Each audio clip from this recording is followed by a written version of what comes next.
was the thing. If you got on television, it would enhance the university's image. It would mean that you could go out and recruit. Unlike many of the other great teams like Duke and Carolina, who would often call a kid on the phone and say to him, "Did you see us on television last night?" The kid says, "Yeah." And he'll say, "Well, we'll see you in September." Well, they didn't even have to leave the office to recruit. We had to, and I think that helped us.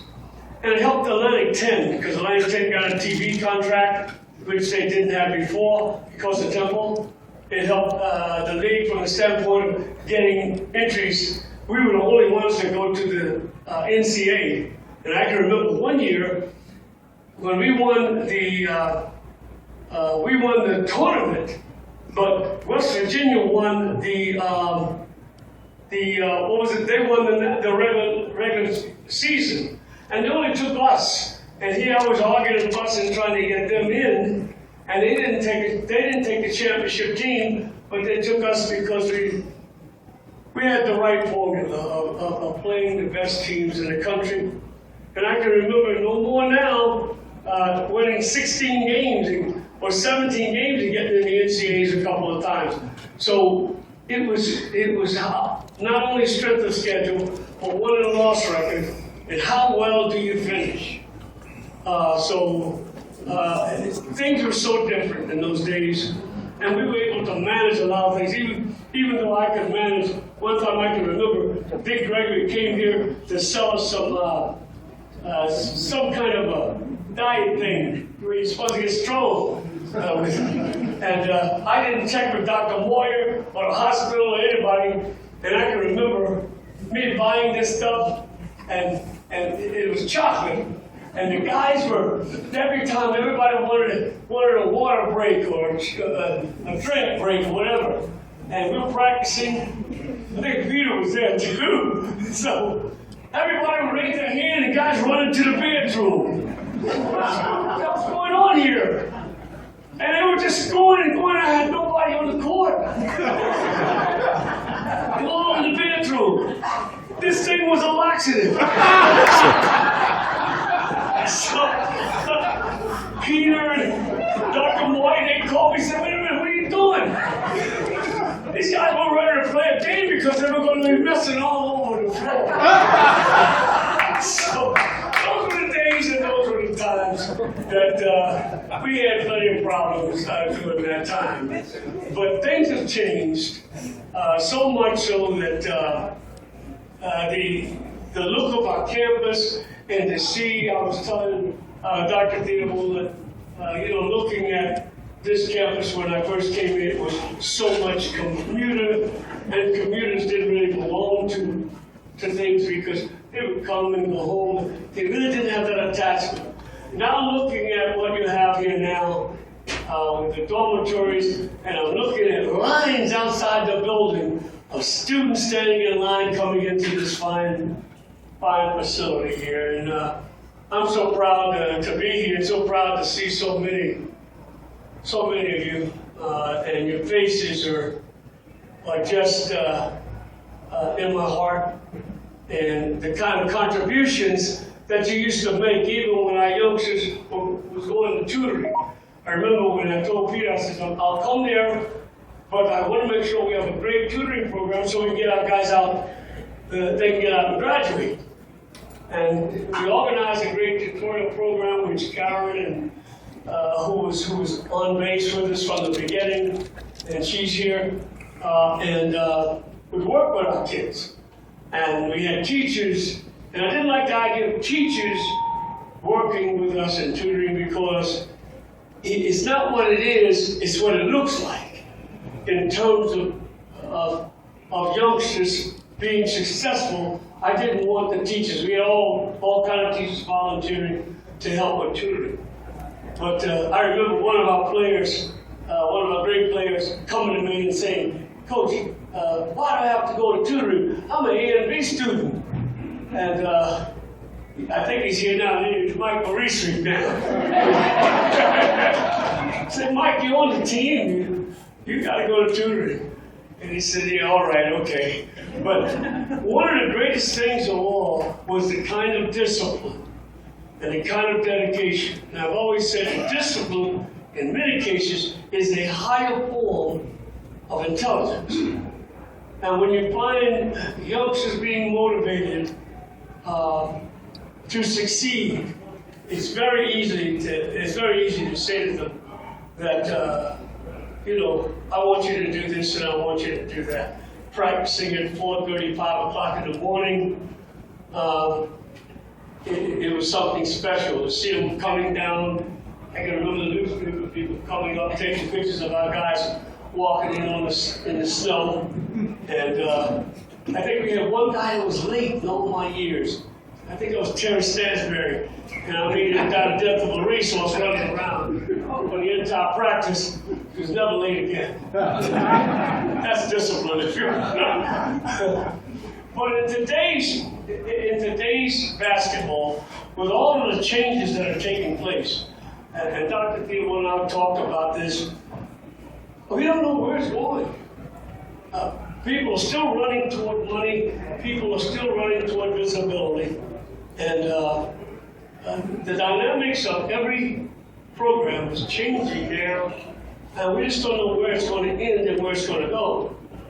But I hope that with Temple, that we stay in the races.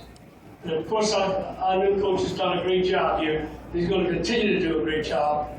If you go out today, I want you to really stand up and cheer these guys on for having done such a great job. And this VCU team is, I was telling Franny, I says, if you have one turnover, we led the country in low turnovers just about every year. Low turnovers. We didn't turn it over. And we would spend hours and hours and hours of practicing how to make one pass and making sure we didn't make errors. And that was the most frightening thing of all, is that we made use of every possession. If I had 80 possessions, I wanted to make sure we had 80 shots. And if I didn't, I wanted to make sure that who was responsible. If it was Howie Evans, the point guard, which I placed a great deal of responsibility on all of our point guards and all of our guards, because I would say to them all the time that, in a war, you win the wars because you destroy the transportation system. And dribbling and passing is a means of transporting the ball as a team. And that was our biggest focus. We knew we were going to have the greatest All-American players. But we knew if we played together and we hung our hats on one theme, and that was no turnovers. One time we played St. Joe down at the Spectrum, and we were like 30 points ahead of them at halftime. And I can remember guys running in the dressing room hollering, "No turnovers! No turnovers!" They weren't thinking about winning, they just didn't want to. They didn't want to turn it over. But there were some great guys, and to see them here today, see so many of them here today with their families, I know darn well that we're gonna have a generation of new people that are going to be great people, because I know that they're hanging their hats on what's right and the right way to do things. Zara, it's so nice to see you here. I know we're not paying you the kind of money that we used to pay you, but but one of the most dedicated souls that we have here, and so many of them, Chappie and all the guys. I'm going to try to see everybody. Hope you'll forgive me if I sit down because I try to exercise this leg as much as I can. Had a bypass vascular surgery in my lower leg because I wasn't getting enough blood down in my toes. And me being diabetic, that's very, very important. And Temple Hospital and all those people that did a great job for me. So I just want to say to you, I love you. And thanks for having me back, and so many of you guys coming. You used to say nice things about me, calling me a curmudgeon. Yeah. And you. Dr. Theobald, he has retired 3 times already. I think he's expecting money. And if we can ever capture that plastic briefcase he should walk around with for 50, 60 years, you will find nothing in there but a sandwich. Every time I see him, he's like, where are you going? I'm going to a meeting. Nothing's in there. But it's been great, I'll tell you that. And you got a great family here, Doctor, and I want you to know that you got to look after them. You only got, and I said to you that you're going to find that you're alone. I never did get a chance to explain that to you, but you're alone in this city because everybody is in envy of Temple, and Temple perhaps is the most effective university in this area with what they do with the hospital and all the other things that we do in this city. You're going to find that you're going to stand up and holler and scream. And I told you the story about me and Peter sending me down the street to the city council, and I told Street and them how stupid they were by holding up that money for this building and holding up the license and everything. And then he told the mayor, Mayor Rendell, and Mayor Rendell came over to tell Peter, you got to do something about those Cheneys. And Peter told him very simple, I can't do it with him, he's crazy.